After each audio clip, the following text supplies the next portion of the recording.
Okay, I'm going to be having a conversation with some flat Earth proponents on a Discord channel. I'm going to talk to them about obviously things that I would like to ask questions about to get their input on, and we can see how things go there and get answers to things. So I'm just actually waiting for the person to return as they went away for a bit, and when they get back, I'll indicate that I'm going to ask questions, and we'll go from there. Again, I'm looking for subscribers, so if you can subscribe to my channel, that would be fantastic. Would help me reach that 1,000 subscriber limit.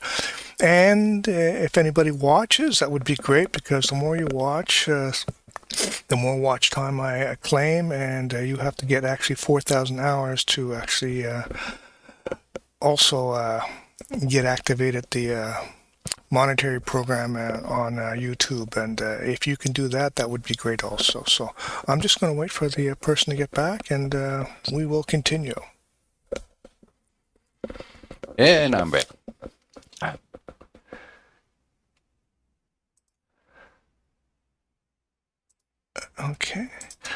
Okay, so if you're okay with chatting or talking, I do have questions to start off with, if you're okay with that. Yeah. That's why we're here. Okay. I just want to make sure I don't obviously interact with you in an inappropriate way. I want to make sure that anything that I do is going to be acceptable. Yeah, sure.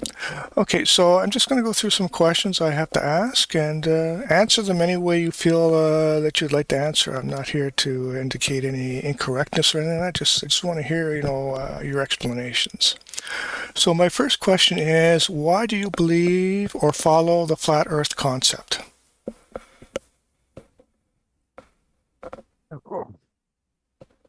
For me, I don't follow or believe. I encountered flat Earth about 15 years ago and was amazed that people thought it was a flat Earth. And I was like, okay, well, one day, maybe I'll look into it as a conspiracy or thing. And then a few years later, it got recommended in my YouTube channel or my YouTube feed, and I saw people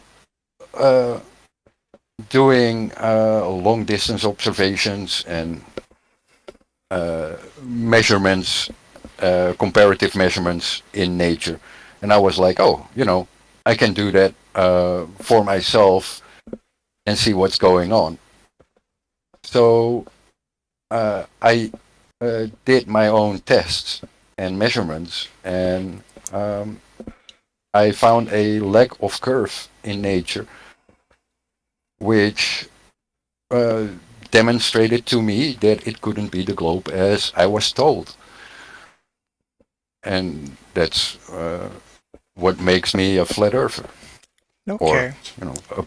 a proponent of flat earth. Okay. Were you brought up in a family that focused on a flat Earth? Was it something that, let's say, your parents were a part of, or was this something that you came to by yourself? No, this was all on my own. I was 30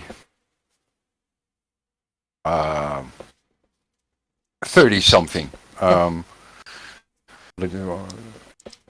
Yeah, 32, between 32 and 35 when I first encountered flat Earth. Okay. Next question, you may have already answered, but I'm going to ask it again because it's in my list. And it is, was there something specific in your life that was a stepping point for you becoming a proponent of the flat Earth? For me, I was always into geopolitics and the conspiracies surrounding geopolitics. And then through that, I was introduced to flat Earth, and that was on a conspiracy forum, and at that time I was like, well, yeah, I got enough on my plate already. So a few years later, I got it in my YouTube feed and was like, oh, you know what? I got time, and I think it's funny. Let's try it. Let's test it. Without any pressure of the outside. I think I first joined a group a year after I did my own testing. So, it was totally on my own and my own initiative, other than, being enticed by YouTube. Because back in 2015, I couldn't open my browser without seeing Flat Earth. Okay, thank you. Next question. Again, it may be something you already answered, but again, like I said, it's on my list. Was there anything that stood out as questionable that you had difficulty with and Flat Earth appeared to be the answer? And that goes along the lines of the aspect of the globe presentation and its explanation. I'm kind of wondering, was there something that just was so questionable from your perspective that it was difficult to understand, and that you actually got an answer from the Flat Earth proponents that actually gave a better explanation from your perspective? Was there something specific like that? No, it was just me having fun with a conspiracy and trying to test the conspiracy. I had no issues with the globe at that time. And then when you do the testing and you get the consequences of that testing, or you get questions and you get other ideas, and you find that, hey, in the globe narrative, certain things don't make sense. But I didn't have those prior to me testing it in nature. Okay. Next questions are going to be more explanation based, and I'm going to ask them. The first question I have in that particular set is, what evidence or explicit evidence do you have? You did mention the aspect of the curvature of the Earth. Would you say that's the more concrete explanation? And I think you did say you did do some investigation, and the validation was not there, I'm assuming. And would you consider that an actual explicit evidence that you would present? Like the personal evidence, as in me testing, was, let's say, a direct comparison between the size given for the globe, Okay. and then trying to find that in nature, and then specifically large bodies of water curving, because the Earth is 72% water. Right. Surface, and therefore water has to be the medium to make the curve. Okay. And when I failed to find curvature on water, it threw me back to my chemistry and physics class, where my teacher taught us that surfaces of large bodies of water are flat and level. That's why we use a spirit level. Okay. And yeah, for me, that is the most important piece of evidence.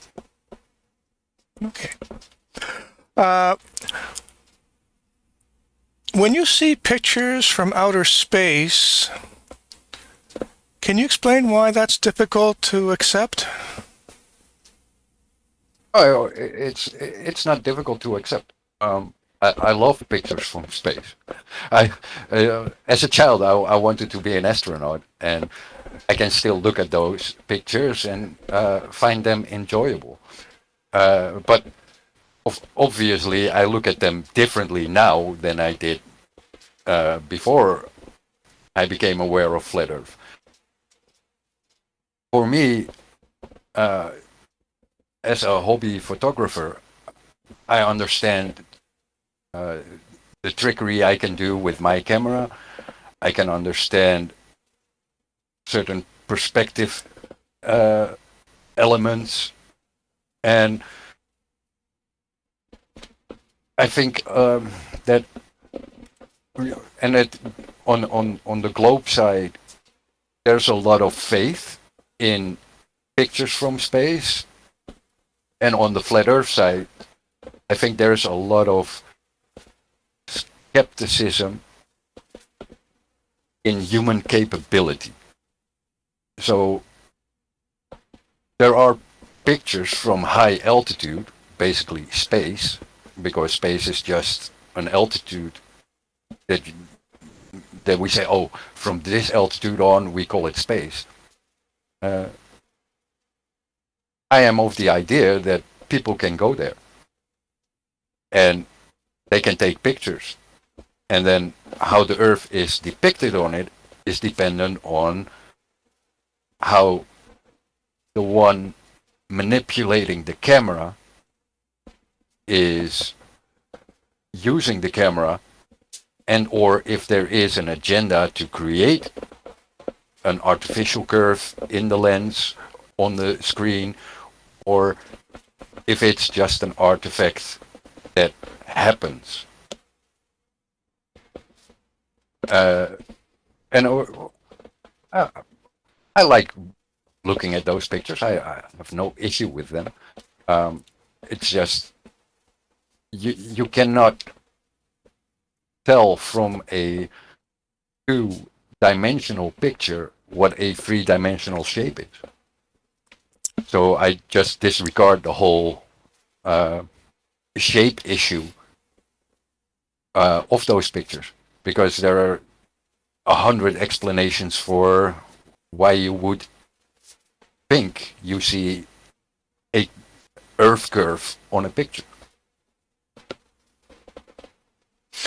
Okay.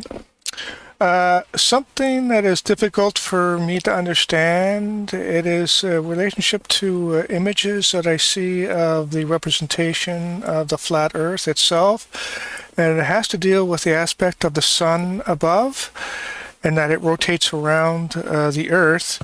And I'm kind of wondering exactly how does parts of the Earth go dark, and how do parts stay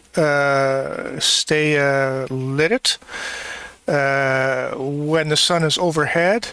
The way I feel is, shouldn't the Earth always be lit if the sun is always overhead? Can you explain to me exactly how that happens? Well, first of all, I don't know, and I don't claim to know what the sun is. Okay. I don't claim to know how the sun works, but my analogy is that if you are in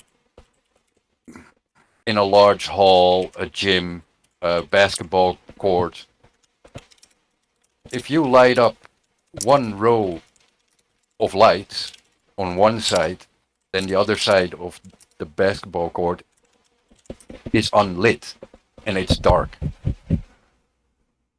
And then if you move the light, you go from row to row, you see the light move in increments, and you see that shades and gradient moves along with the light itself. I just think that the mainstream explanation of the sun is incorrect, where it assumes a certain amount of light and a certain amount of strength of the light, and in flat Earth, that light or the sun itself is less powerful and therefore doesn't light up all the areas on Earth. It's like having a little flashlight in a big room. If you point it directly at something, you have your beam going everywhere or just in that direction. And if you put a diffuser on it, suddenly you have a bubble of light around you, but it still doesn't light up the whole room. Okay. I've seen the sun rise and the sun fall, and I'm kind of wondering if the sun's always overhead, should I be seeing that? To me, I actually don't understand that either. Like it looks like it's coming up from one point and going down at another point. But if the sun is always supposed to be overhead, should I actually be seeing it rise and seeing it fall? It's the same as an airplane. If you see an airplane with a contrail, it will start low at the horizon and it goes overhead, then it is high for you, and then it goes to the other side of from east to west, and then you see the plane go towards the horizon, back down again. But you know in your mind that the plane is flying the same altitude because the contrail is created at the same altitude. So you know it's not dipping, but visually, in perspective, it rises and it descends. So the same applies to the sun. Okay. It's an artifact of perspective. Okay. There are some constellation stars that you see in the northern part of the Earth and some that you see in the southern parts of the Earth, but you don't see them in consequence. Like you can see some stars in the north that you can't see in the south, and some stars you can see south you can't see in the north. Why would that happen? Again, if you are in a large warehouse with a large ceiling, like at some point your perspective on the ceiling will make the resolution of the thing that you see will diminish the further away it is. And stars are not that bright, so the amount of light traveling through the atmosphere is hindered by more atmosphere as you move away from it.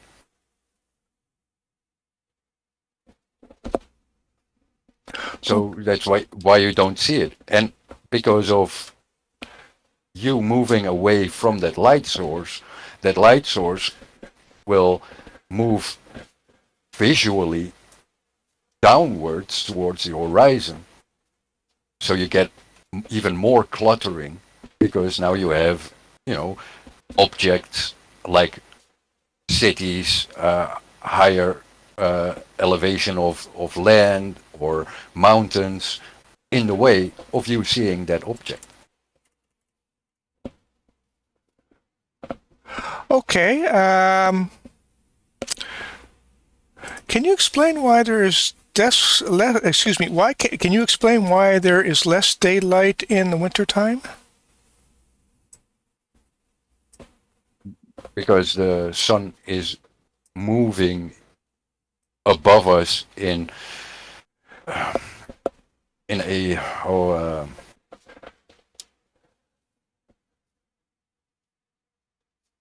spiral, like on the globe you would say the Earth tilts, and here the sun would move between the two tropics,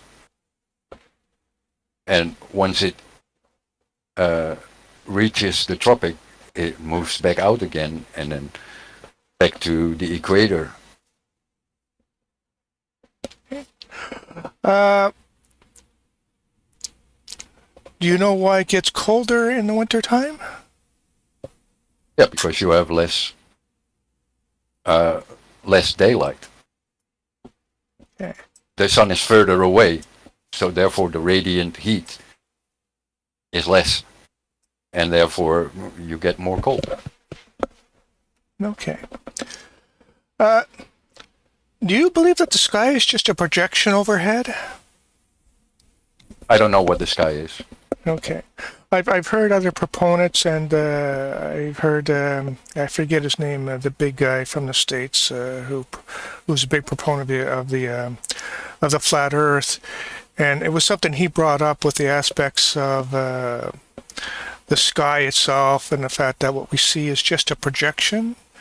He said it's like a projection. It's a projection of what we're seeing. We actually don't see something explicitly, and he said we are inside an actually constructed environment.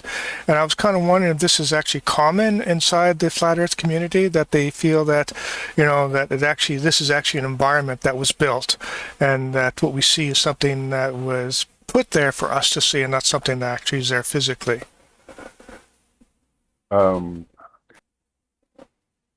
Mark Sargent. I was just trying to remember the name. Mark Sargent. Yeah. I'm going to assume you know who he is, but I've heard him explain that specific representation, I guess. Yeah, and I think a lot of flat earthers have an idea of what it could be other than, because for me, I can say I don't know, and I can work with their idea, but I can work with other ideas as well, because I don't fix myself to one idea.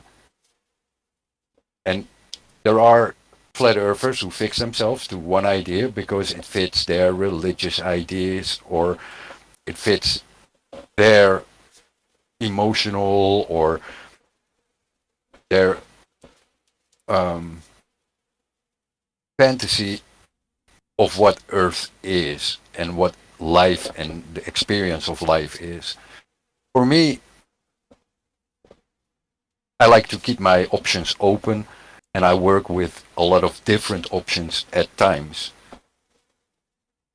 And to give a little example for the projection idea, in geese,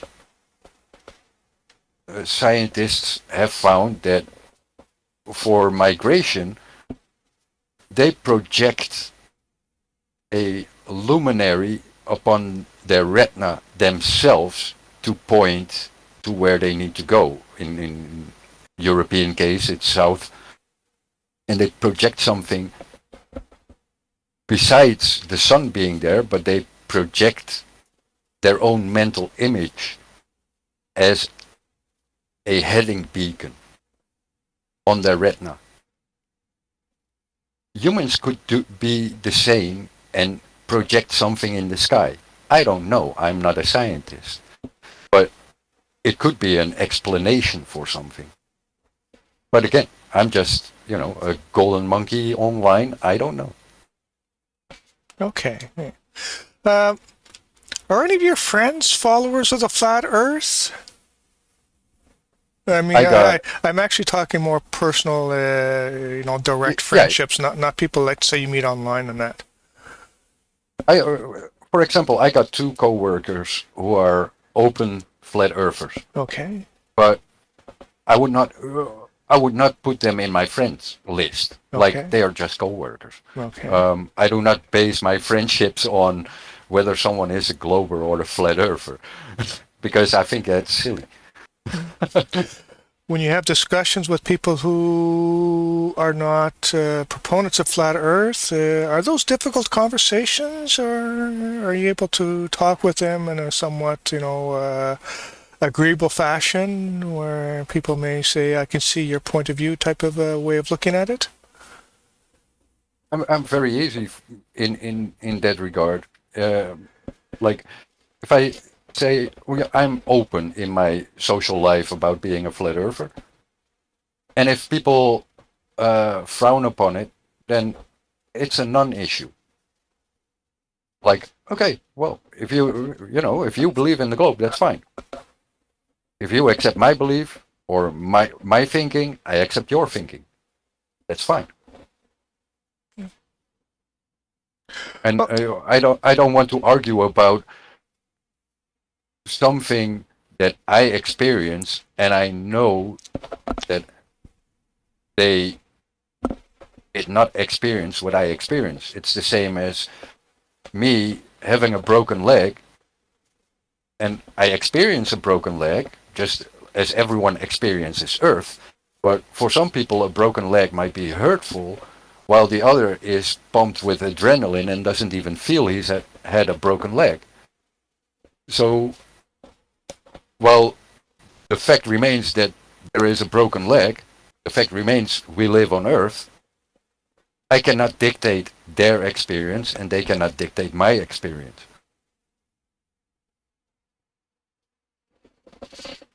So, it becomes a null issue. I just drop the issue and find something better to talk about because I don't want to argue about it. okay. That's all my questions, and I want to thank you very much for being very talkative in this communication. It was very interesting to hear your answers. It was very enjoyable. Um, Usually I leave things there, but I'm kind of wondering that maybe I should probably be looking at probably try to maybe make the conversation be more interactive as opposed to a question answer. I know that's interactive, but I mean more along the lines of bouncing, communication back and forth type of thing. But I'm thinking maybe I should try to do that also. Maybe if you feel more comfortable to have an open discussion in general, that would be great. I'm sure you realize that I'm not a flat earth proponent. I'm asking these questions because I want to understand. And I'm kind of wondering, are there things that you wonder why somebody's open, contacting you out of the open, asking you these questions, and are there are specific reasons why I'm doing it, but if you actually have questions about it, certainly you can ask. So if there's anything that maybe start off with maybe that you'd like to ask, certainly go ahead and I'll attempt my best to answer them. If you want to. If you don't, I'm okay with Yeah, that. yeah, that's fine. Like for me, I've been on this Discord for what is it, 8 years, maybe longer, and I'm kind of used to the conversations. So for me, it's like I like to argue when we're in lobby. I like to argue when we're in debate. Um, the arguing is just like a pissing contest for me. It's just fun, you know. It's jousting, and uh, uh, it's getting to know people and seeing where society is. And a lot of people that come in here are kids, younger people, between 14 and their early 20s, and they are, a lot more fanatical, and it's fun to, yeah, you play fight basically online, and you will have noticed that in the lobby as well that there's a lot of um, squabbling and fighting. Um, but in a conversation like this, I just want to be laid back. Like, my only question to you would be, uh, if you uh, if you had all your questions answered, would you go out in nature and test the globe for yourself after you have met a decent amount of people that did that testing for themselves? And would you be curious to see if you can find different results? I'd say the way I would tackle that is if somebody made a claim to me, the first point that I would make is give me the I can't think of the word I want to say though. Basically, I would say, you know, can you explain to me how you did that experiment? And I would evaluate that experiment to see what the validity of the test was, to see if I have a comfort level with how the test is being done. If I feel that I don't see any question marks in, let's say, how they perform the test, then I actually go out and say, I don't want to say I'm going to go out there and I'm going to check it myself. I'd like to do it as more of a group effort to sit there and say, okay, you believe, I don't believe. So let's go out and let's test out from your perspective, tests that you've done that gives you the validation of your claim, and that we can see what the results are based on testing that we can do, you know, explicitly together. Because I don't want to go in and I want to sit there and say, well, I did that test and I didn't get the results that you got, type of thing. And the person says, well, I did the results and you obviously did the test wrong. I'm thinking to myself, well, you know, then it gets into that aspect of just shouting back and forth, as you mentioned, and I don't think, you know, you would get any conclusions from that. To me, it comes more along the lines of sitting down and going, okay, let's sit down, let's do this test together, so that way we can see what the results are, and then we can discuss what the results are to see if, you know, one way or the other way could be something that more stands out as being a accepted conclusion of the test itself. So I'd probably tackle it that way. Yeah, I can partially understand it. The thing I don't understand is why you want to clutter it with the voices of other people. Where I say how I did it for myself was on my own without clutter. Because then I have to rely upon myself. And I don't have any doubt of influence of other people, whether it be peer pressure, whether it be belonging, or anything else. Because I went in as a blank slate. And for you, when you say, oh, yeah, but, you know, you make the claim, I could say, well, the globe is a claim that does not originate from you. Because globe equals geometry. If it's your claim, the globe, then you measured the geometry. If you haven't measured that geometry, it cannot be your claim. It's a claim of someone else that you have adopted. And again, sorry, then I say you have to do it on your own, so you can cut out any bias of the outside world, because it's about your personal knowledge and not the group consensus or the politics that automatically comes within a group. And I'm saying this because I have seen flat Earth groups doing tests together. And having spoken to those people, while they were doing those tests, even though they were all flat earthers, there was politics within those tests. Therefore, I'm a proponent of doing your tests on your own, because it can be done on your own.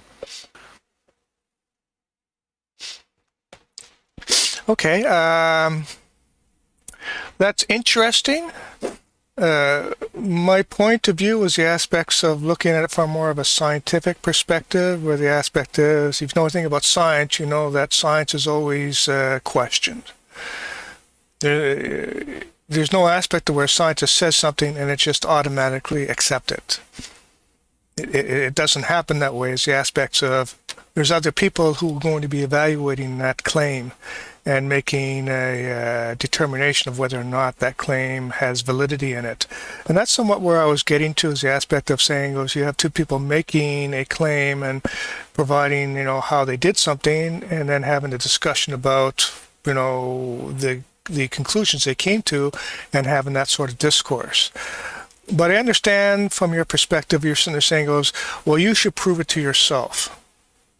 You should prove it to yourself. You should do it yourself. You should perform the activity yourself. You perform yes, because that was the reason why science, as a path of philosophy, was invented, to prevent the individual to be dependent on priesthood that told them what was and what was not. Mm-hmm. Science was, as a philosophy, created to give the individual the power to gain knowledge. So, not doing it on your own in a scientific method or manner, but having politics and group pressure or groupthink or whatever surrounding you, along with it, clutters the science. That's my idea of doing it for yourself, because then you are dependent on your own intellectual honesty to keep you scientific, to keep to the rules within the method.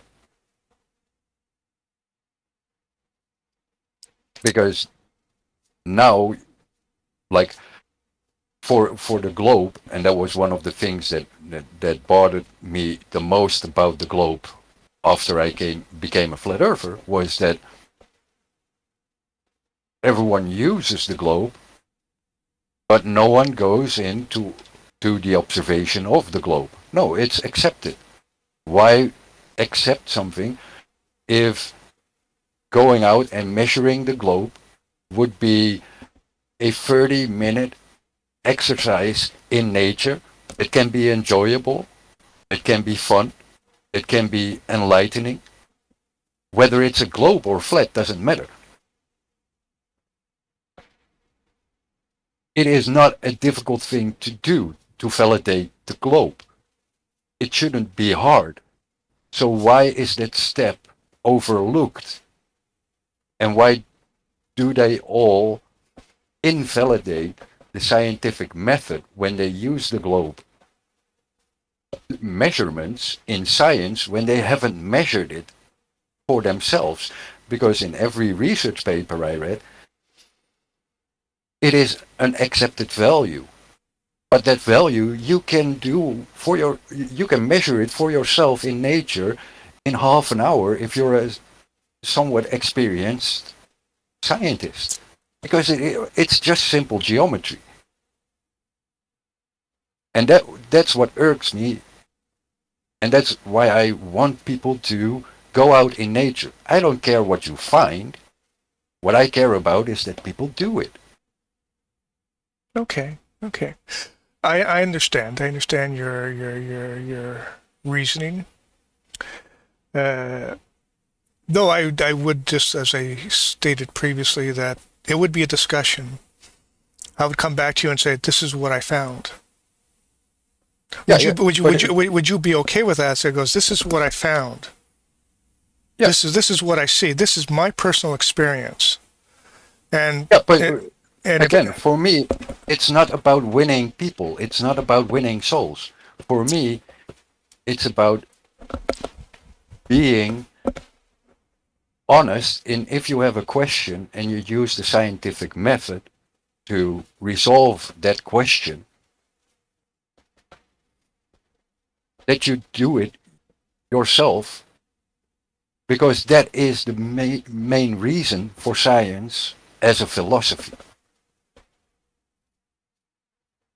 That Okay. is where the value lies. It's not in the end result. I don't give a shit if someone lives on a globe or a double-headed, any kind of shape. I don't care. Okay. What I care about is that people take control of their own knowledge rather than blindly believe in people. Because if I go to a second-hand car shop and I blindly believe the salesman, I know I'm going to be ripped off. Okay. Well, we agree there. Yeah, yeah. And again, going out in nature should be a fun thing, and doing a measurement shouldn't be a chore, shouldn't be a bother. It should be fun.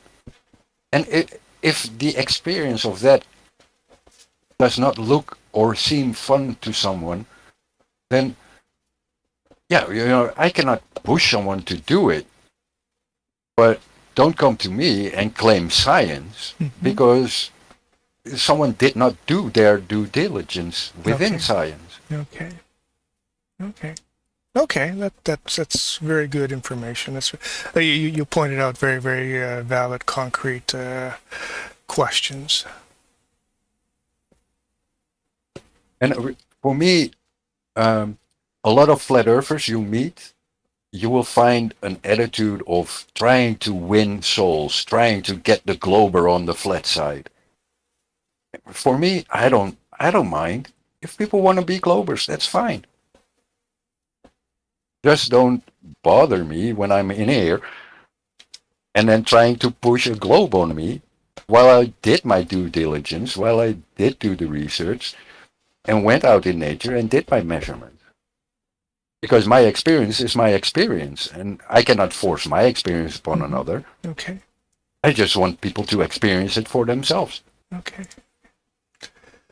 One point that, as we were talking, it came back to my mind is an aspects of what I got to at the beginning of this is, how you came about becoming a advocate, and a lot of people that I've heard, and some people I've actually talked to also, uh, were religious people, for lack of a better word, and specifically Christian religion. And as you know, there are presentations of the Christian Bible, I guess, that indicates or gives a interpretation of flatness of the earth, and that is something that, say, a religious person uses as a reason for believing in the flat earth. And I have talked to people like that, and I have talked to people not like that. I'm kind of wondering, I don't think you are, because the way you've explained things, it did not give me an impression that you are a religious person. But do you are you knowledgeable of the aspects of religion being an advocate, or at least being an explanation for why someone would be an advocate for the flat Earth, or is this something that's new to you? Like, what's your take on that? For me, uh, like on the one side, I've always been a spiritual person. I've always had an eye and a feel for spirituality. When I did my testing, uh, I became more spiritual, as in uh, accepting of a creator. But that is my experience. That's my feelings. And as you have seen in lobby, in discussions, a lot of people say, oh, yeah, we don't care about your feels. So it shouldn't be a part of Flat Earth, in my eyes. What my spiritual, religious ideas are not tied to Flat Earth. When people tie it to Flat Earth becomes a part of a agenda because religion is a agenda-driven power structure, because you automatically put something above you, whether it be a book, be a person as an authority figure who can explain the book, or a god or a creator. It becomes an agenda-driven thing to gather souls. And for me, I do not like that aspect in Flat Earth, because it takes away from the scientific part and the experience of doing a measurement, because now you get the same issue as with the globe. There's a book that tells you it's this, this, and this, without having the personal experience of that. So I try to avoid those things. But I have to admit, when I did my testing and when I do my testing, because whenever I'm in nature, it becomes second nature to look out in the distance and do a long distance observation, just because it's second nature. But to me, that is a spiritual thing where I communicate with the creation or with the creator. But that is apart from Flat Earth, because Flat Earth to me is a pure measurement of geometry that you can do through the scientific method. Okay. I think I'm going to conclude things there.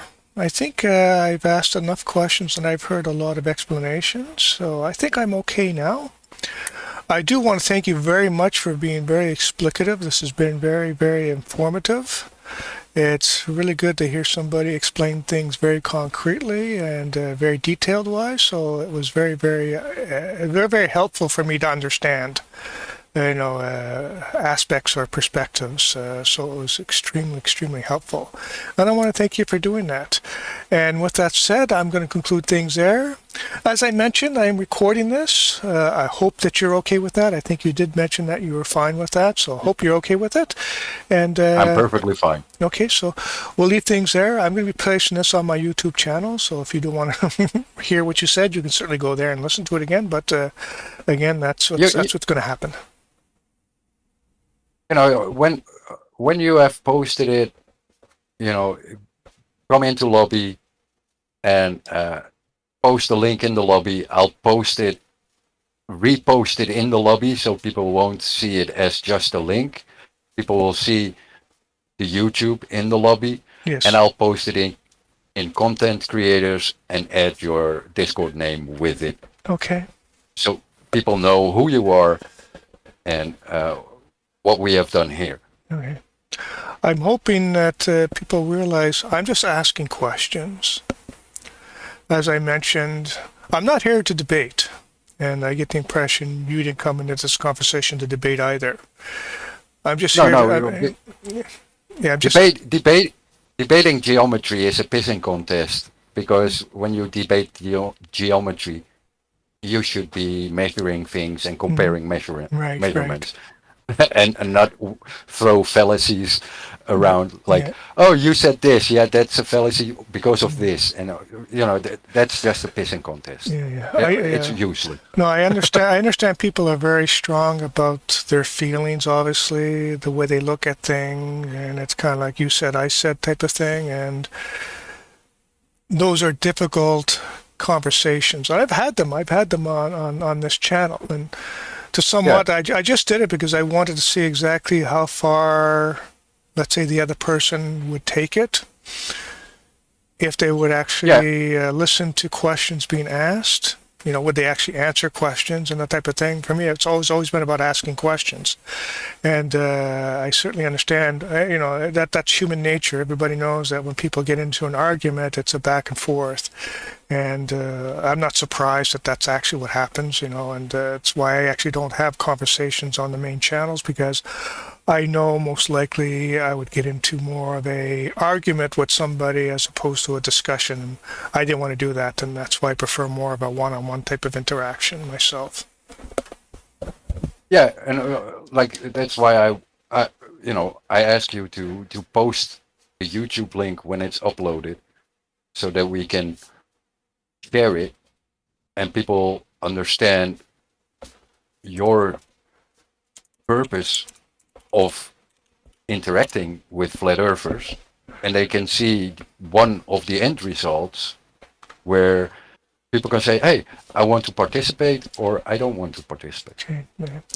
Would you mind if I maybe just post this to a chat with you, and then you can post it as something that you want to say? This is something I had because I think I exposed my channel and stuff like that, and that actually aggravated a lot of people, and I don't want to do that. Yeah. I don't want to sit there and say, "Hey, this is it," and someone come back, "Hey, why are you No, doing no, this?" no. We're not here to watch what you did with your advocation and your, attempts to convert. I don't want to get into making people upset with posting I put in there explicit to activity I had with other people. So if you don't mind, I can post it to you directly, and then maybe you can post it yourself as something saying, this is a conversation I had. If you want to hear it here, type of thing, and so that people know that, hey, you're one of the guys, and you're presenting it, and maybe it'll be accepted more agreeably in that light. Well, yeah, one of the things is titles. Um, if you post Peter interviews Golden Monkey, if you call it like that, or so, you know, if you call it Flat Earth Golden Monkey interviewed by Peter, if it's something like that, then people will look at it.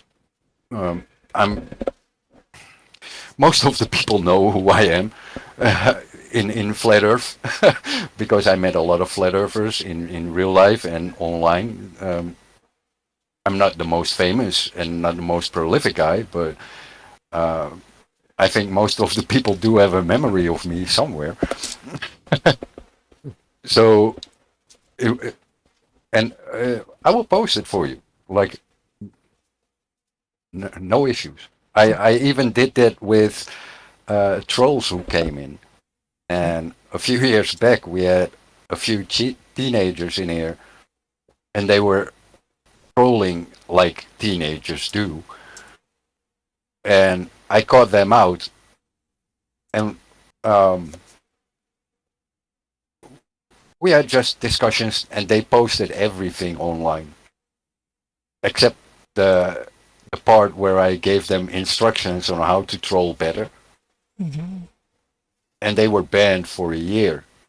And then after a year, they came back, Okay. and they started trolling again, but it was more refined. And they actually took my advice and then came back, and I was like, "Hey, I remember you. You were the trolls that I spoke to last year." And in the back channels, we had a lot of fun because I knew what they were doing. And I was like, "Yeah, well, if they want a YouTube channel with, trolling flat earthers, I don't mind." So uh, they had 2 weeks of fun, and it was mutual fun. There was one guy that took it very personal and didn't like it, but in the end, it was just a funny gag by three teenagers who came back a year later and uh, took the advice of someone hardened in trolling to heart, and they had a good time, and so did a lot of flat earthers, and it was all posted online, and no one was really mad at it. Yeah, one guy was mad at the time when it happened and came out, but he turned around because he was too much personally involved in it. But in the end, it's all about having fun and sharing information, and that is what it should be, sharing information. So if you post me the link, or someone, or you post it yourself and I repost it for you, whatever you want, it's no issue to me. Okay. Okay, thanks. Let's leave it there. Let's say goodbye and conclude. Thank you very much. Yeah. Bye-bye. Thank you. Have a nice time. Okay, so that's the conclusion of the conversation I had with a flat earther. He's a prominent flat earther on the Discord channel was on. Specifically said he was one of the golden members. I think that's like one of the leaders in the group, so he's in the forefront. And is basically obviously a strong proponent of the flat earth. I have to admit, he spoke very intelligently. And of course, that's always an accusation, the flat earth people can't be intelligent because what they believe. But again, you talk to people, and I've had multiple conversations with flat earth proponents. They spoke very, very, very intelligently. So you can sit there and say, these people, they seem to be knowledgeable in general. They can explain things in a concrete fashion that, a lot of people will probably sit there and say, they're making a point. There's something here that they're bringing to light that is a question. And he did that. His explanations were fairly strong. There were questions, that I asked that, he came up with explanations. I understood that that's the way he looked at it. Not necessarily the way I would look at it, but it was interesting to see that that's the way he looked at it, and it was his understanding. And the explanations were strong, in the aspects of explaining something in the light that they explained it. As you saw, he was big on the aspects of when we talked about the validation process, and asked me, now that you have this information, would you go out and perform the experiment yourself? And I explained to him I would do it, but it would be more of a group effort. And he was somewhat along the lines of, no, you got to really do it yourself, because he feels that interaction with other people is disruptive, and basically, I'm assuming he felt coming to a conclusion that I guess because I aspect that it would be more of a argument that wouldn't actually achieve anything. And I understand, but I also, understand the aspect of what I mentioned in the scientific arena. That actually is something that you do. Like, there are people who do that. Like, you hear the scientists talk about that, says, yeah, we performed your experiments, and we have questions about the results. We didn't get your results. These are the results that we got, and start that conversation there. And that's somewhat what I was getting to in the aspect of saying I was trying to alleviate the aspects of the initiation of it, saying, you said this, I said this type of thing, is more along the lines of, this is what we saw, What is your interpretation and what is my interpretation? That's what I was getting there, trying to get to, but he seemed to be very, very, very strongly pushing the aspect of, you got to do it yourself. And I concluded that, okay, I can see where he's coming from in the aspect of he didn't like that kind of like, that way of mudging, the conclusion, that will not allow you to achieve the conclusion, because the aspect of it's something that's being done in a group effort. I can see that's the way that he looks at it. I would say that I probably would not necessarily look at it that way, but again, this is just a different perspective of actually how people look at actually how you perform experiments and how you would actually evaluate experiments. And I have no issue with the way he said it, because I do know that actually in science, a lot of times that's exactly the way it does work, that the other scientists who are questioning another scientist's claims will go through the process of doing what I said is, explain to me how you did it, and then I'm going to go through the experiment by myself, and then I'm going to come up with my conclusions. And of course, the conversation will happen from there. Like I said, I was just trying to avoid that initiation part, but I can see where he was coming from.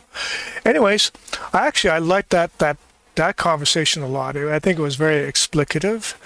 I think he's a strong proponent, obviously, of the flat Earth. It's interesting he came about it very late in his life. He said he wasn't. He was in his 30s before he started investigating or looking at this concept, and then starting to do things himself, and then come to the conclusion that things seem to be more related to the aspects of he could understand why a globe would be the explanation, and that obviously a flat Earth kind of concept would be an explanation. How he actually did that, I don't know. But again, he did it, and that's a conclusion he came to, and we'll leave him. We'll leave it at that, and that's saying that's how he got to where he got to, and I'm okay with that. And I'm going to leave things there. I want to thank you very much for listening to this conversation. As I mentioned, I really want people to join my channel. I'm looking to attempt to get to that 1,000 subscriber mark on YouTube, and also 4,000 watch hours. So if you don't become a subscriber, if you can at least watch my YouTube videos, that would be fantastic. Again, YouTube has a requirements for becoming a YouTube becoming a member that actually is activated the monetary program on YouTube, and the requirements are 1,000 subscribers and 4,000 hours of watch time. I'm surprising that they need that much amount of watch hours, but excuse me, I'm assuming they came to that for some reason. It seems a bit high to me, though, but I can only work in the context or the rules that they've put out, so I'll leave it like that.